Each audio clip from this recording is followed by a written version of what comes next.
ஒரு காம்ப்ளிகேட்டட் கேஸை நாங்கள் எவ்வளோ ஈஸியாக சால்வ் பண்ணோம் அப்படிங்கிறது இன்றைக்கி பார்க்கலாம். இந்த பேஷண்ட்டுக்கு வயசு 55, ஏகப்பட்ட கம்ப்ளைண்ட்ஸோடு வந்தாங்க. ஃபஸ்ட்டு கம்ப்ளைண்ட் எல்லா பல்லும் ஆடுது.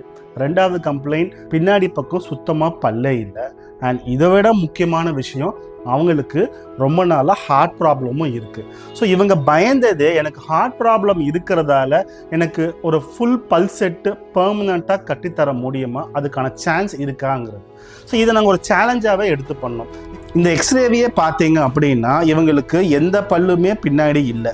கீழே இருக்கிற பல்லுமே ரூட் கெனால் பண்ணியிருந்தாலும் ஃபுல்லாக உடஞ்சி இருக்குது. அண்ட் போன் லாஸும் அதிகமாகிருக்கு.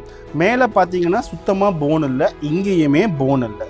ஸோ ஃபஸ்ட்டு நம்ம ஃபிக்ஸடாக கட்டுறதுக்கு போன் அவசியமான விஷயம். ஆனால் இவங்களுக்கு பார்த்தீங்கன்னா போனு ஃபுல்லாக இறங்கி சைனஸ் வரைக்கும் வந்துடுச்சு. ஸோ நம்ம இம்ப்ளான்ட் பொறுத்ததுக்கான வாய்ப்புகள் ரொம்ப கம்மி. ஆனால் பேஷண்ட்டுக்கு தயவு செய்து எனக்கு கழட்டி மாற்ற பல் செட்டு மட்டும் வேணாம் டாக்டர், எனக்கு என்ன பண்ணுவீங்கன்னு தெரியாது, எனக்கு ஃபிக்ஸடாக மட்டும்தான் வேணும் அப்படின்னு சொல்லிட்டு